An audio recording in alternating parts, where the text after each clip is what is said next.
在下也是久闻谢员外大名，今日有幸登门拜访，实在是幸会。哎，哪里哪里。他怎么会在这儿？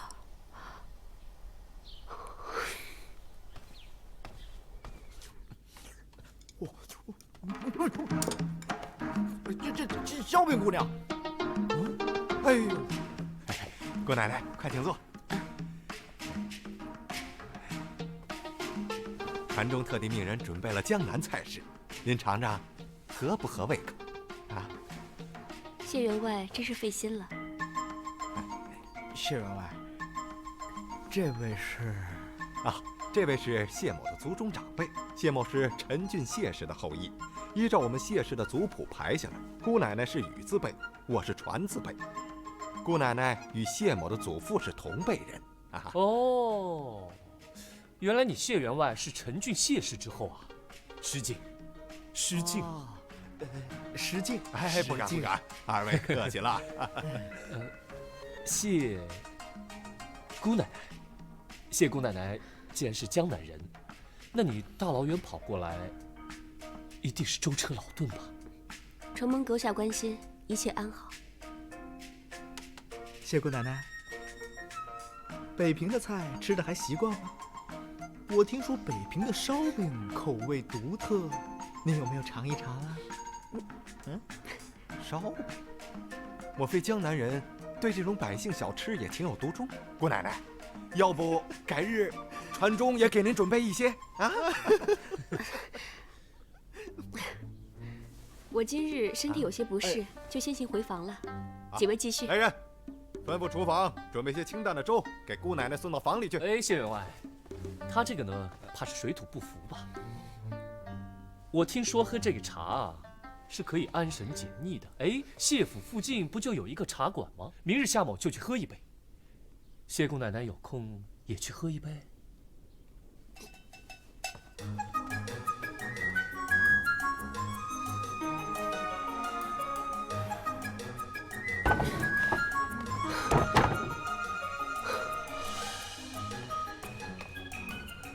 真是冤家路窄，真是快把我气死了。他们两个来这干什么？说去喝茶。谢员外啊，方才夏某相求之事，不知谢员外意想如何？运送货品入关之事，在下当然愿意帮忙。不知二位要运的是何物？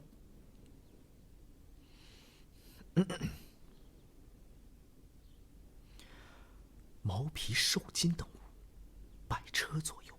毛皮寿金可不是寻常货物，谢某可不想碰这些东西，惹上是非。哎，谢员外不必为难，大可多考虑几日。我们深知这买卖不好做，不过我们也是替主子办事，上头交代下来了，我们不敢不办呐。哈哈，不知二位是替哪位高人办事儿？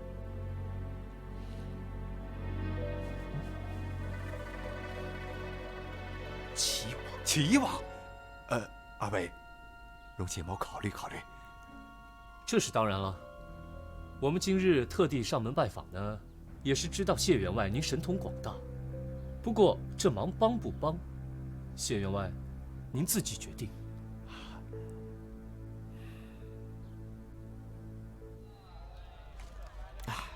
夏老弟，昨日我见到那烧饼姑娘，我还真是吓了一跳。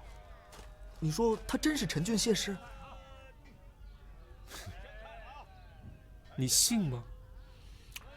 陈俊谢氏当初显赫数朝10余代，是江南第2大氏族，无人不知。可是唐宋以来已然落魄，要说他是谢氏后裔，也未必不可能。道理是这个道理。可是既然本家有个这么有钱的侄孙子，他至于每天落魄到吃烧饼和咸菜，为了盘缠把衣服给当了？这的确令人百思不得其解呀。你不用解了。昨天我下了一个饵，若是他心中有鬼，必会主动来找我。哦，我想起来了，你昨日刻意提出来茶楼，表面是为了品茶，其实是为了守株待兔。若是他心中有鬼，他最怕的就是我们向谢传忠说出这一路的所见吧。与其如此，那倒不如主动补救。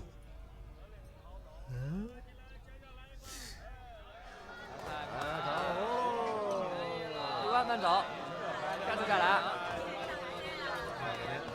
里边请。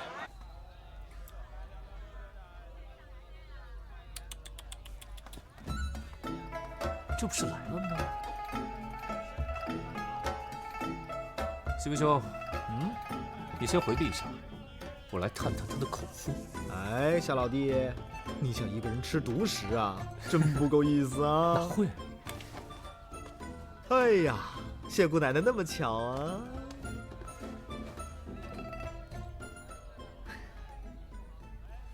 我听侄孙谢传忠说，你们二人此次前来是要与他做生意的。你骗得了他，可骗不了我。你用假身份，到底对我谢家有何图谋？我的身份是假的，可是我真正的身份，谢员外他应该知道。难道谢员外他没与你说吗？哎，对了，谢姑奶奶，您来到北平，意欲何为？你别一口一个姑奶奶的讽刺我。我名叫谢雨飞，本来就是陈郡谢氏族人。我谢氏一门如今人丁单薄，谢传忠来寻亲，本姑娘就来一探究竟。如果确定了他的身份，也好让他认祖归宗，再入族谱，这有什么问题吗？我明白了，你根本就不是谢氏族人，只能说这谢员外有了钱，想求个体面的出身，所以呢，你就冒充陈郡谢氏，到他们家来骗取钱财。你真是聪明啊！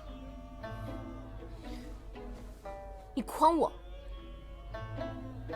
我诓你什么了？你昨日在餐桌上故意对我露出那种眼神，让我误以为你可能知道了什么，然后又借口喝茶故意引我出来，让我露出马脚，是不是？没错，我根本就不知道你是哪一路的神仙。那天我就向你使了个眼神，谁知道呢？如果你心中无鬼，就不会当回事。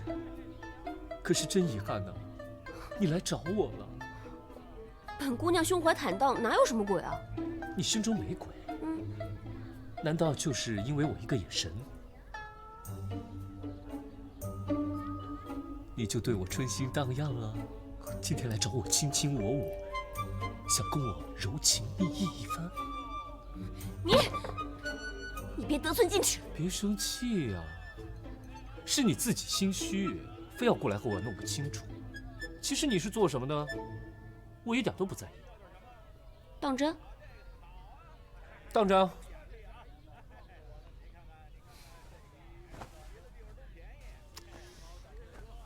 那我要怎么样才可以相信你呢？要不然，你就以身相许。你敢耍我？我不敢，我怕你把我给卖了。我不管谢传忠知不知道你的真实身份，可是我知道你的身份还是见不得光的。我警告你，你若是有半句不利于我的话，我立马就去官府告发你使用假录影的事情。我可是不怕别人验证的哟。谢姑娘放心。很好。那么你发你的财，我赚我的钱，咱们各走各的路，井水不犯河水。一言为定。其实你并非是怕谢员外，你也并非是冒充的陈郡谢氏之后，你真正怕的是怕别人知道，曾经的名门之后，如今却落得家徒四壁、风餐露宿，甚至是靠行骗为生，对吗？你住口！谢姑娘，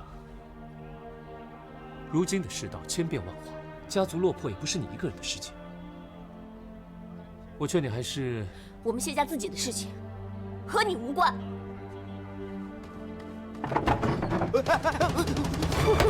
该呀！活该！啊！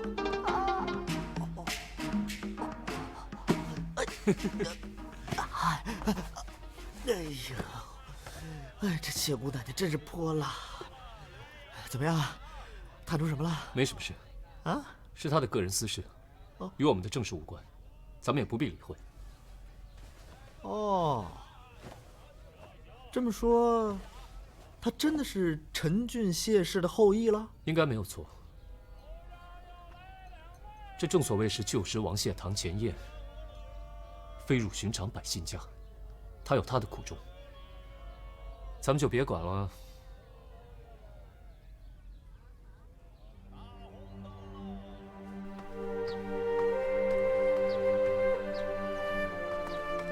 姑奶奶，你回来了。夫人刚买了些南方的水果。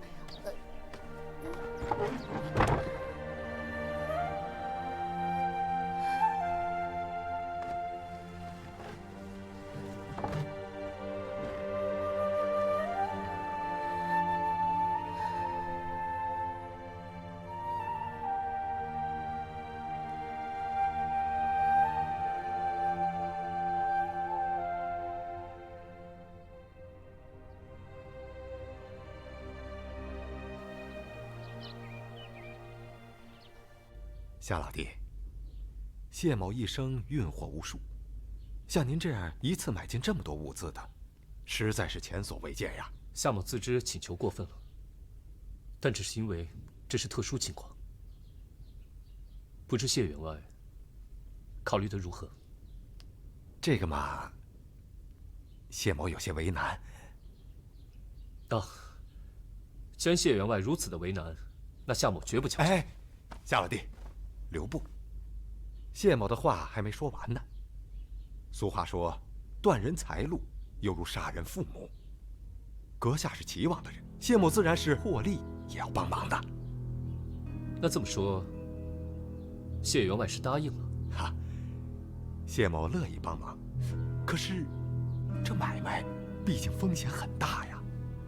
只要你答应我办成此事，这之后的谢礼绝对不会让你失望。啊，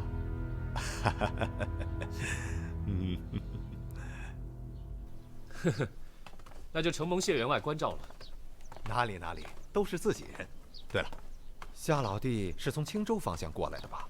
我听说青州的士绅杨家出了事情，杨公子的书童被刺客给杀了。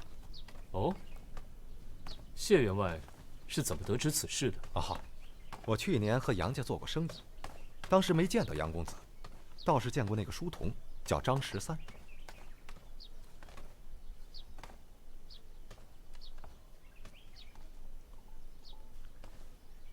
据我所知，那个叫张13的书童是因为得了暴毙症而死的。至于行刺，估计是江湖上的一些传言罢了。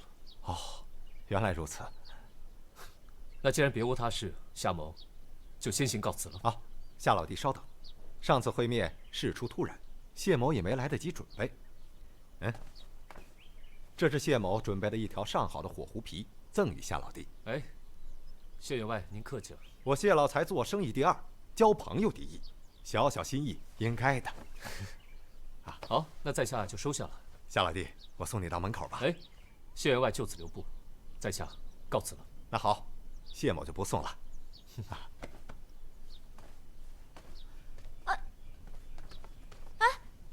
等一下，谢姑娘有事找我？上次那个书童他什么书童啊？就是那个姓张的那个书童，你那天为了救我，你把他……原来你还记得啊？我当然会记得了，难道你以为我是那种会忘恩负义的人吗？哦，是吗？那你说说，要怎么报答我啊？报答就报答呗。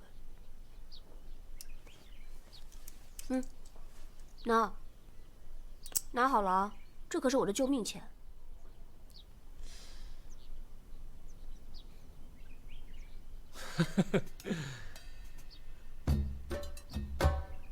就3个铜钱啊？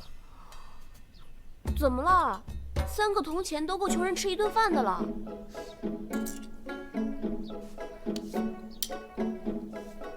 你哪有那么值钱？你就值1个铜钱。你说什么？我只值1个铜钱？你到底是不是商人？你会不会做生意啊？既然你是商人，那你倒说说看，这样一条火狐皮能卖多少钱？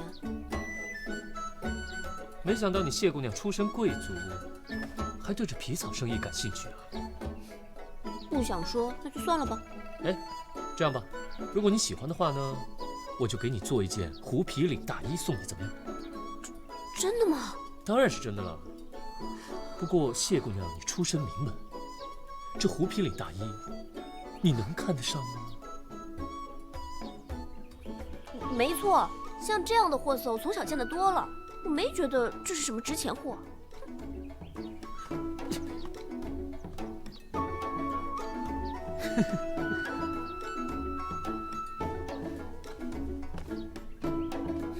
这是狗嘴里吐不出象牙。不过那火狐皮还真是上等货，看他那满不在乎的样子，想必做生意经手的好东西还真是不少。您说什么？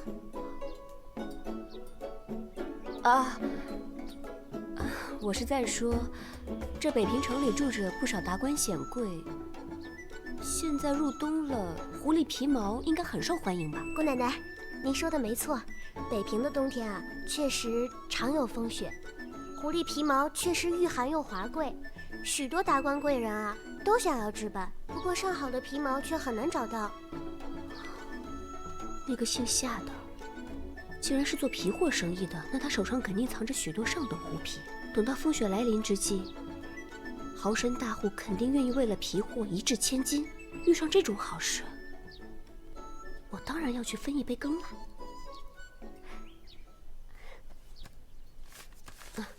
你帮我去打听打听，那个姓夏的住哪间客栈？谢谢姑奶奶。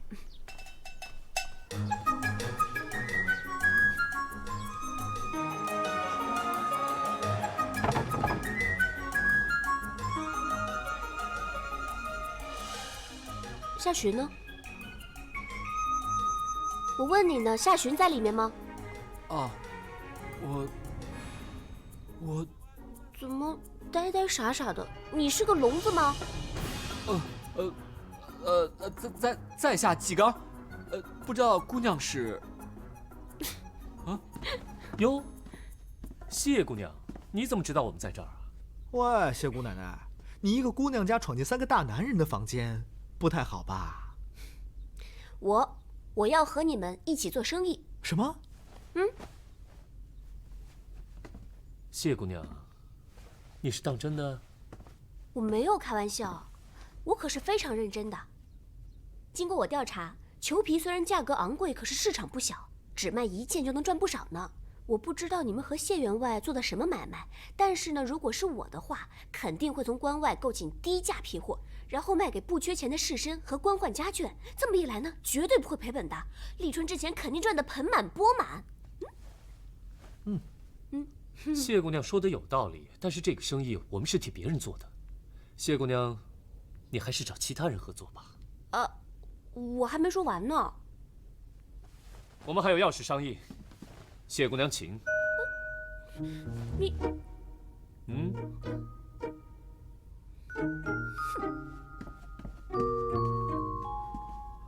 这谢姑奶奶还挺神通广大的，不但可以查到我们住在哪儿，还对这裘皮买卖了如指掌。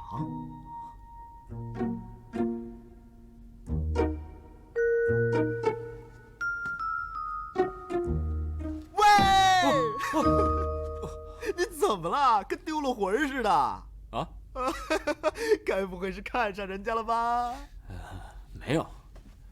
季老弟啊，我可劝你一句，你说你这么老实，那个姑娘你真对付不了的。没有啊，不是，我是觉得，她才思敏捷，实属难得。哎，她是北平人吗？喂，听老哥一句劝，那谢姑奶奶啊，沾了毛比猴还精，你可惹不起。早点死了这条心吧。嗯，真的？真的。他叫什么名字啊？他叫……我不告诉你。哎呀，你说嘛！哎呀，人家叫谢雨菲，你不是对人家没意思吗？不听老哥劝，吃颗在以后，我也叫谢雨菲。我也叫谢雨菲。哎呀！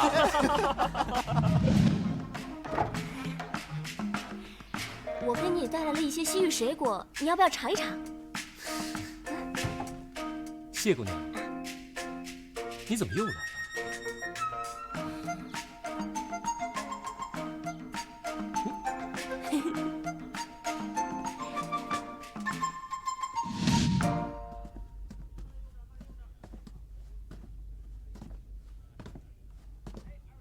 我说谢姑娘，你回去做你的谢家姑奶奶行不行啊？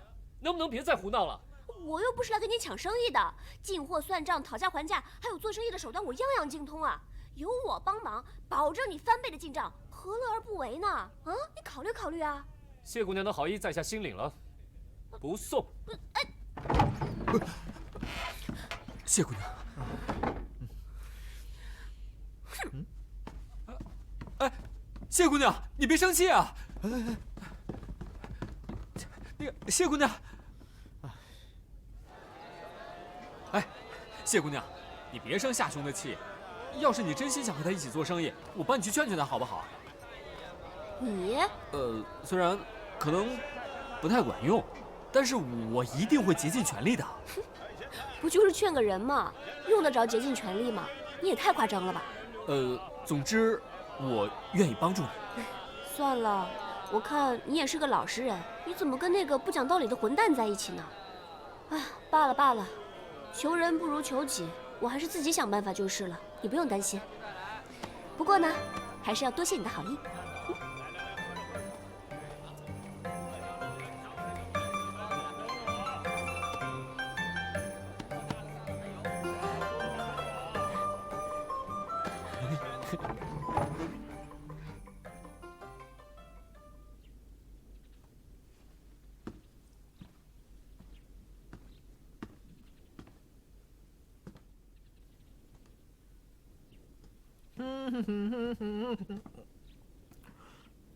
哎，夏老弟，啊，你这是怎么了？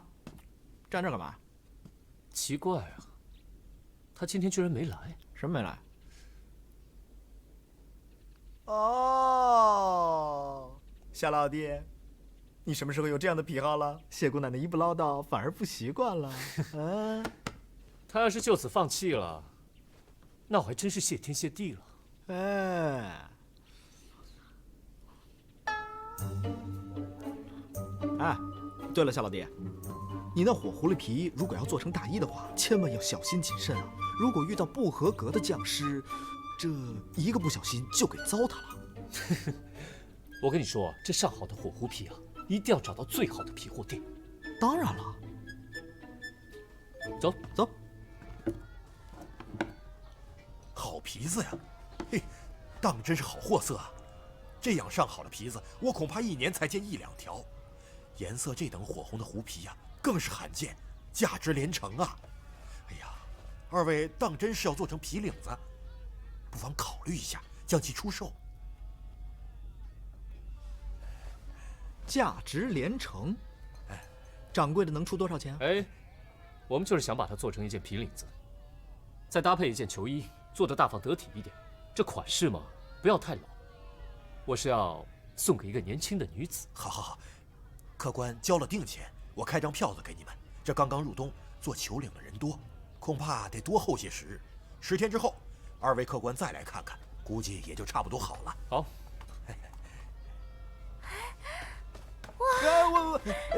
好漂亮啊，就像一团火焰一样。掌柜的，你这狐皮多少钱？我要了。哎，姑娘，这狐皮啊，不是我们店里的，是客人送来定做球领的。那么，这位定制球皮的客人是谁呢？也许我们可以和他好好的谈一谈，出个合适的价钱，让他出让给我们。对呀对呀，我怎么就没想到？还是大师你聪明。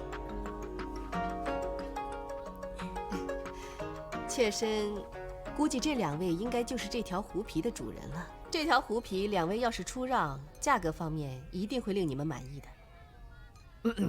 看这位夫人风度翩翩，气质不凡，不知道愿意出多少钱收这条狐皮呢？哎，对不起啊，夫人，这狐皮呢，是我要送给朋友的。即使夫人可以出得起一个足够让人心动的价钱，可是这情谊吧，是用金钱买不来的。哈，没那么严重吧？我们家小姐确实非常喜欢这块皮子。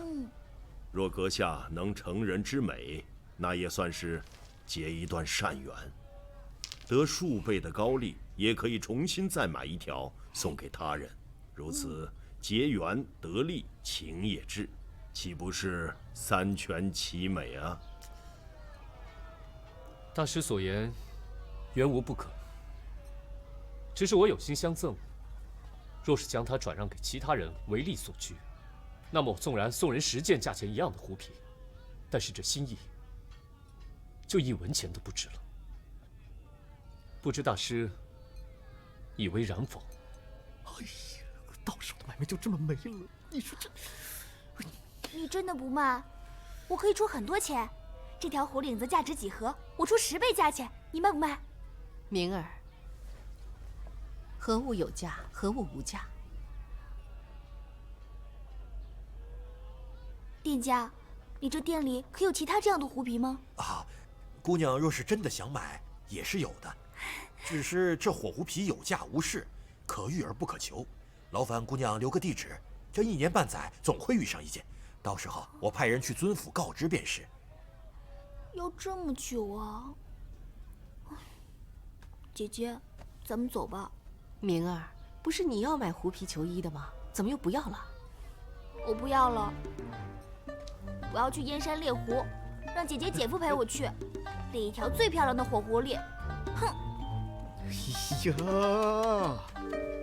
我真是替你捏了一把汗。一看这几个人便不是寻常人家，你何苦跟他们较劲呢？不是，我起初只是看不惯那个小娘子娇惯恃宠的样子，可没想到她只是自己生闷气了，倒丝毫没有一点想要仗势欺人的想法。没想到咱这狐皮还挺值钱的。哼。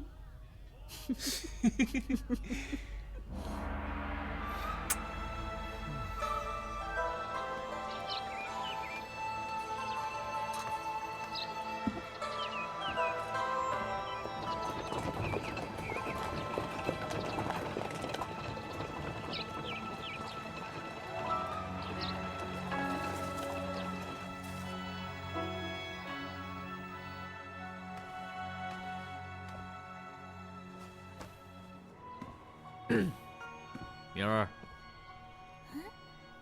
姐夫带什么好东西啦？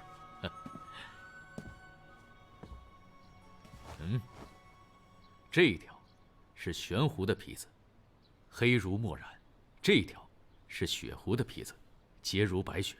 你瞧瞧，前一阵你不是说你姐姐的裘皮衣漂亮吗？啊，吵着也要做一件，姐夫可是记在心里了，这不，韩都指挥给姐夫送来2条皮子，姐夫立刻就想着给你拿来，一白一黑做出皮衣，一定好看。不，这是怎么了？哎呀，你别来献宝了，拿些什么不好，偏拿狐皮子。狐皮子怎么了？明儿不是喜欢吗？哎，这老韩一拿来，我就马上想到明儿了。明儿一向都是死心眼儿，他喜欢了一样东西就不带换样的。喏，是这样啊，前2天啊，我们去谢氏皮货行，他一眼就相中了件狐皮子，是火狐狸皮，鲜红如火，很漂亮，可惜有主了，出多少钱人家也不卖。他刚把这个不痛快给忘了，你说你又……是我哪知道啊？那现在怎么办？哎，要不然你去哄哄他，这小祖宗我可惹不起啊。这孩子脾气倔，除非他自己想通，我哪能劝得了啊？哎，不如这样，我们带他去打猎，能猎到火狐狸当然最好，就算猎不到，让他出去跑一跑，玩一玩，他也就开心了。小孩子嘛。好啊，那咱们明天就去。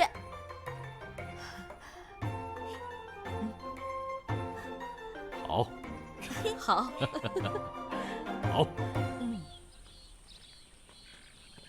快点啊！哎呀，夏老弟，快点啊！夏老弟，这座山树木丛生，要是真遇到什么出来觅食的野兽，即便是武装成这个样子，恐怕也难逃一死吧？啊！这白天哪有野兽出来觅食啊？西门兄，不要担心了啊！就靠你了啊！那边应该就是那个什么卢龙山吧？不错，当地人会把货物从那儿运过来，我们就集中在这个地方接收货物。但110车皮货一进北平城根本就瞒不过，所以我们安置好这些马车后，让卸船中运出去，我们就轻轻松松坐镇北平。哎，可是现在这么多的车马要在这个地方待上3、5天，那他们怎么吃住啊？哎，没问题，这些车马是跑惯长途路的，荒山野地里知道怎么照顾自己。问题是要找一个安全的所在，能藏得下这么多车马，比较背风，进出方便。若晚上生火取暖，也不易被人发觉的地方。可是这样的地方还真不好找啊！哎，你看，那座山谷看起来就不错呀，很合适，地方也大。走，我们过去看看。把路线给趟出来，别等到交易的时候黑灯瞎火走错路，那可就糟糕了。走吧，走吧。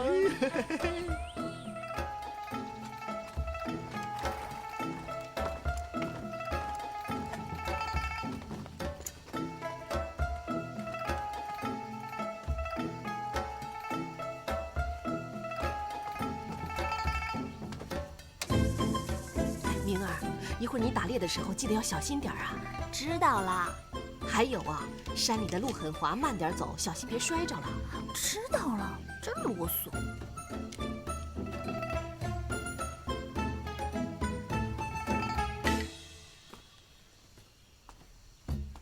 哎，姐姐，你看，那有2个人，也是来打猎的吗？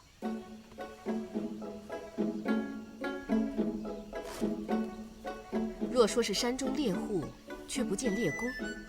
若是设陷阱捕兽的，看他2人去的方向，是个空旷的山谷，又着实不像。来人，在，去跟着他们，看看是什么来路，要干什么。如果觉得可疑，就立即拿下。是，走。姐姐，你为什么要抓他们？难不成他们是坏人？还不清楚，要查查才知道。但是照理说，若是猎人，就不会鬼鬼祟祟地在这里探查。我倒担心是什么犯了案的亡命之人。如果是那样的话，难免会有山中住户受到侵害。咱们既然看到了，查证一下也好。如果真是要案在身的逃犯，让我去抓他们，我也学了一身功夫呢。小郡主的功夫当然是好的，不过要真有什么小毛贼的话，也不用小郡主亲自动手。道眼大师，您是怕我打不过他们吗？大师是说，杀鸡焉用牛刀，放着这么多侍卫不用，用你出手擒贼的话，回去后你姐夫一定会训斥他们的。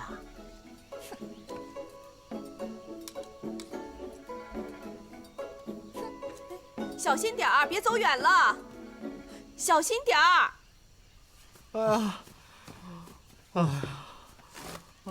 西门兄，这路还真不好走啊。哎，这里够开阔，三面是山，这里还有大树，要采来生火取暖也容易得很，110辆车、几百号人也藏得下。怎么样？就选在这里吧。不错啊。好，那就这么定了。我们就往卢龙关摸一摸，把路径给记下来。好。怎么了？你发现什么了？啊？你发现什么了？可能是我疑神疑鬼了。哎，我怎么总觉得有人在窥视我们呀？哎呦，你这吓死我了！我还以为我们被狼给盯上了呢。不怕不怕。我们快走吧。走啊！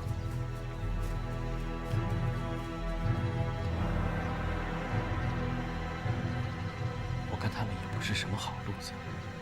约听见他们说什么这里可以藏得下几百号人马，还提起了罗龙关，很是可疑。虽说可疑，目前还不能确定他们是否是为非作歹之人，不如禀报王妃，由王妃定夺。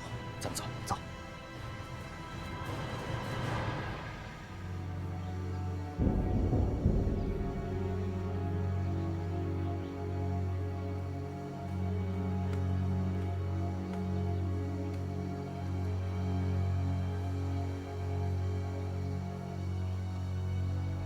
明儿怎么去了那么久，还没有回来？我们去找他。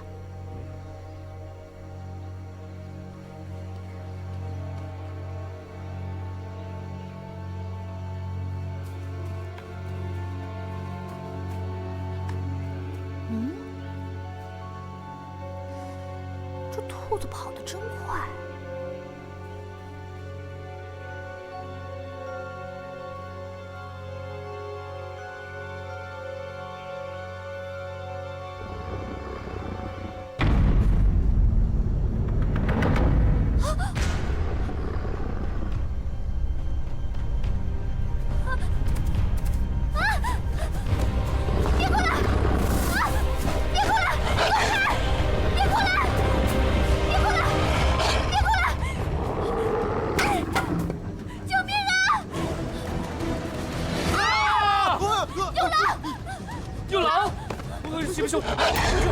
你快去！你快去啊！我也怕呀！你快去啊！人家不是答应保护我是的，兄，你快去啊！我干嘛我你去后面找个安全的地方躲一下，等安全了我们再来找你啊！走开！走开！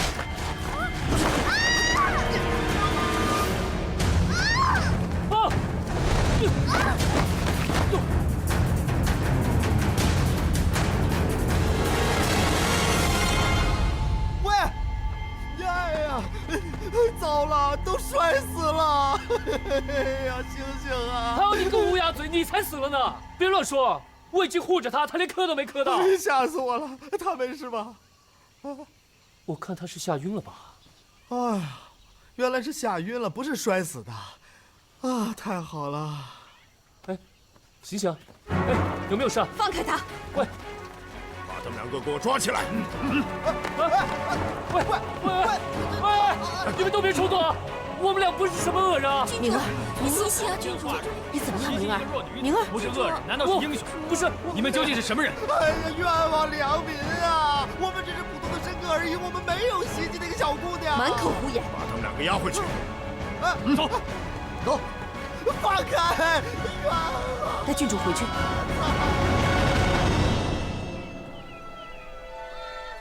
这都什么时辰了，怎么还不回来？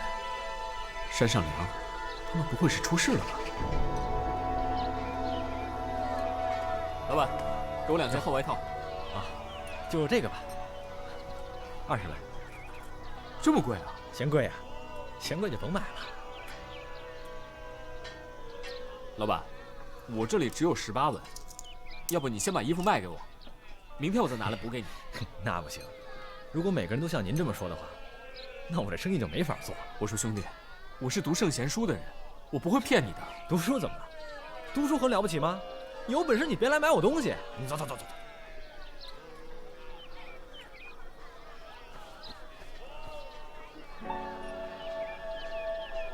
老板，你看这样行吗？我把这块玉也抵押给你，你先把衣服给我，然后明天我再把其他的钱给你补上，你看怎么样？你这真的假的呀？行吧，拿去吧，这钱你可得记着给我啊。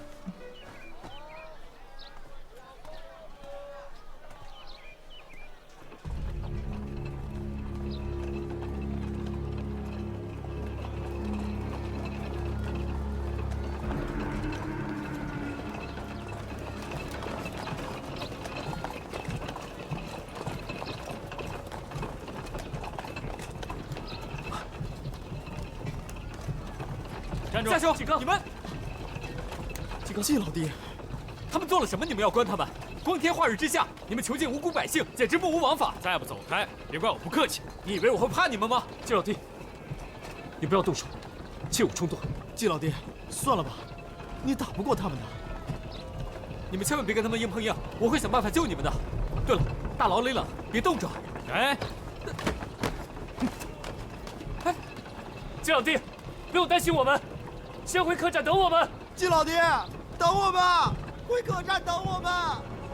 哎呀，真不知道得罪什么主子了，这一去不回呀，季老弟恐怕只能等着收尸了。我说夏老弟，你怎么一点都不犯愁啊？啊，莫非你心中已经有数了？正是。此话怎讲？西门兄，你想想啊，在这北平城中，谁能够坐拥这么大批的尸物？有谁又敢当街带着囚犯出入而毫无顾忌？最重要的是，谁的身边会跟着一个随行高僧？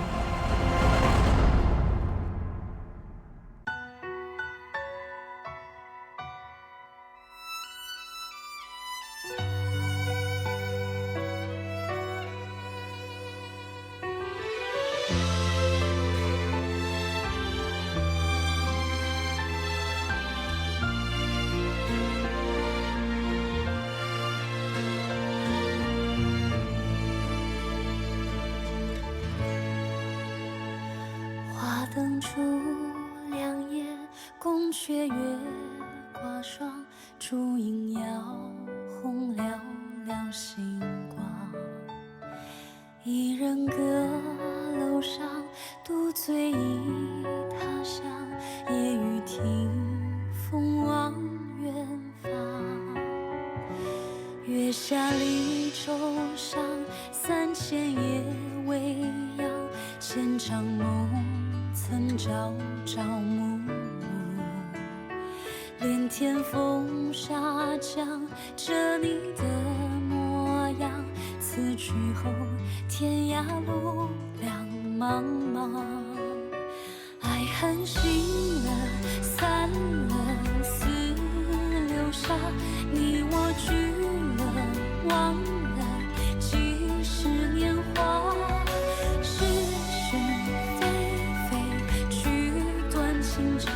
天各一方，难相忘。谁知女儿痴，谁知女儿泪，谁知女儿心为了谁？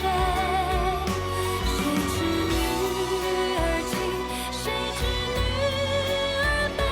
红颜一梦，今世为谁醉？倾尽一生。